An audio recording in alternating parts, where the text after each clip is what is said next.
P probe এবং C probe. মূল কথা হচ্ছে এটা সবুজ তার, এটাতে হলুদ তার, এটাতে লাল তার আর্থিং করব। সো রডটা আর্থিং করার পরে আমরা বিভিন্ন স্টেজে এটা রেজিস্ট্যান্স পাবো। প্রথমে এখানে একটা ইলেকট্রোড কূপে আমরা এখানে জাস্ট এই প্রান্তটা কানেক্ট করে দিয়েছি। এখানে জাস্ট এটাকে অন করা হলো, অন করে আমরা এখানে রেজিস্ট্যান্স মোডে চলে গেলাম 20 ওহমসে।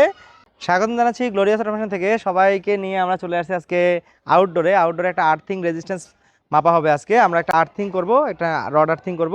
সো রডটা আর্থিং করার পরে আমরা বিভিন্ন স্টেজে এটা রেজিস্ট্যান্স পাবো। প্রথমে বেসিক্যালি রেজিস্ট্যান্স কত আছে, তারপরে আমরা লবণ অ্যাড করে দিয়ে দেখবো যে আসলে আর্থিং রেজিস্ট্যান্স কমে কিনা। তো পুরো জিনিসটা করতে হলে আজকে ভিডিওটি দেখতে থাকেন। তো আমরা প্রথমে এটা আর্থিং করবো, নাকি বোরিং করে করবো, তাই না? রড তো প্রথমে কিছু পানি ঢালেন এখানে।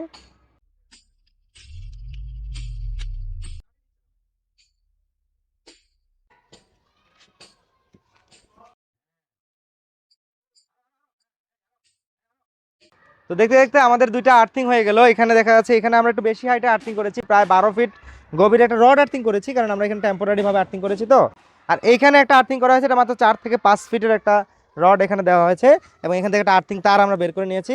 আজকের উদ্দেশ্য হচ্ছে যেটা বেশি হাইটের আর্থিং এবং বেশি হাইটের আর্থিং ভার্সাস হচ্ছে কম হাইটের আর্থিং, কোনটা সবচেয়ে বেশি সাপোর্ট দিচ্ছে, মানে মূল কথা কোনটা রেজিস্ট্যান্স কম আসছে, কোনটা রেজিস্ট্যান্স বেশি আসছে।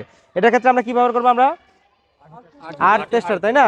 তো প্রথমত আমরা কি করব, এখানে তিনটা প্রোবকে ইউজ করব। ই প্রোব, কাছে আসেন, ই প্রোব, পি প্রোব এবং সি প্রোব। মূল কথা হচ্ছে এটা সবুজ তার, এটাতে হলুদ তার, এটাতে লাল তার দেবো, তাই না? প্রথমে আমরা সবুজ তারটা নেব। তো এই সবুজ তারটা প্রথমে ই পয়েন্টে আমরা ইনজেক্ট করলাম, নাকি? এবং এই তারটা আমরা কোথায় দিব? এই তারটাতে আর্থিংটা ছেড়ে দেন, সমস্যা নেই।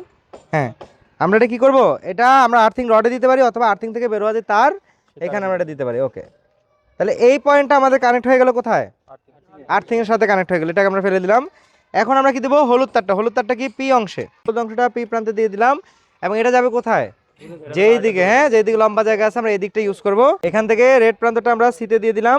একই দিকে আমরা যাইতে পারি বা দুই দিকেও যাইতে পারেন, আপনারা একই দিকে যান, গিয়ে রডটা কুপে দিয়ে দেন, যান। আর্থিং থেকে অপর পাশে সোজা যাবেন। হ্যাঁ, দেখতে পাচ্ছেন আর্থিং এর পাশ থেকে আসা লাল তার এবং হলুদ তার দুইটা, আর্থিং সাইডটা আমাদের ওই পাশে রেখে আমরা হলুদ তারটা এখানে এসে শেষ হয়েছে। এখানে একটা ইলেকট্রোড কূপে আমরা এখানে জাস্ট এই প্রান্তটা কানেক্ট করে দিয়েছি, এবং একই সাথে রেড প্রান্তটা আস্তে আস্তে এই পর্যন্ত আসছে। আপনার আর্থিং পজিশন থেকে এই পাশে এসে রেড প্রান্তটা শেষ হয়েছে, এবং এখানে আমরা এটাকে ক্লিপ করে দিয়েছি। দুইটাই মাটির মধ্যে ইন করা হলো। এখন আমরা দেখবো যে আর্থিং পয়েন্টের রেজিস্ট্যান্স কত আসে। আমাদের দুইটা ইলেকট্রোড দেওয়া হয়ে গেল, এখানে একটা আর্থিং করা হয়ে গেল। দেখতে পাচ্ছেন এখানে আর্থিং রড থেকে তারটা দেওয়া হয়েছে, আর এই পাশে হচ্ছে ব্যাক সাইডে আমরা দুইটা প্রান্ত আমরা নিয়ে গিয়েছি হচ্ছে ছোট ছোট দুইটা ইলেকট্রোডের মধ্যে। এখন আমরা মিটারটাকে অন করব, অন করে দেখবো কত রেজিস্ট্যান্স আসে। আশানুরূপ রেজিস্ট্যান্স আসবে কি? আসবে না, কারণ এটা আয়রন রড, তারপর হচ্ছে শুকনা মাটি। সেই ক্ষেত্রে আমাদের বিএনবিসি রুলস অনুযায়ী আমরা ফলো করি না, যার কারণে পারফেক্ট রেজিস্ট্যান্স আসবে না। রেজিস্ট্যান্স কত আসলে ভালো হতো? 1-এর কম আসলে ভালো হতো। আসতেছে কত? 19-20 আসবে। তা আমরা এটা মানটা দেখে নিই একবার। অন করলাম, অন করা হলো। আমরা জাস্ট এটাকে লক করব, রেজিস্ট্যান্স মোডে রেখে জাস্ট লক করে দিলাম। মোটামুটি 19.99, তার মানে এটা প্রায় 20 ওহম রেজিস্ট্যান্স দেখাচ্ছে। ঠিক আছে, যেটা অব্যবহারযোগ্য এবং এটা কখনো অ্যাকসেপ্টেবল আর্থিং হতে পারে না। একটু আগে আমরা এই আর্থিং রডটারই রেজিস্ট্যান্স পরিমাপ করেছি, যেহেতু এটা একটা আয়রন রড ছিল, যার কারণে কিন্তু এটা রেজিস্ট্যান্স অনেক বেশি ছিল। প্রায় কত ওহম ছিল? 23 ওহম ছিল। পরবর্তীতে আমরা এখানে লবণ পানি অ্যাড করেছি, লবণ পানি অ্যাড করার পরে এখন রেজিস্ট্যান্স কত আসে আমরা একটু মেপে দেখি। এখানে জাস্ট এটাকে অন করা হলো, অন করে আমরা এখানে রেজিস্ট্যান্স মোডে চলে গেলাম 20 ওহমসে। সেখানে গিয়ে জাস্ট এটাকে অফ করে আবার অন করে দিলাম। তো বেশ কিছুটা কাজ হয়েছে মনে হয়, নাকি?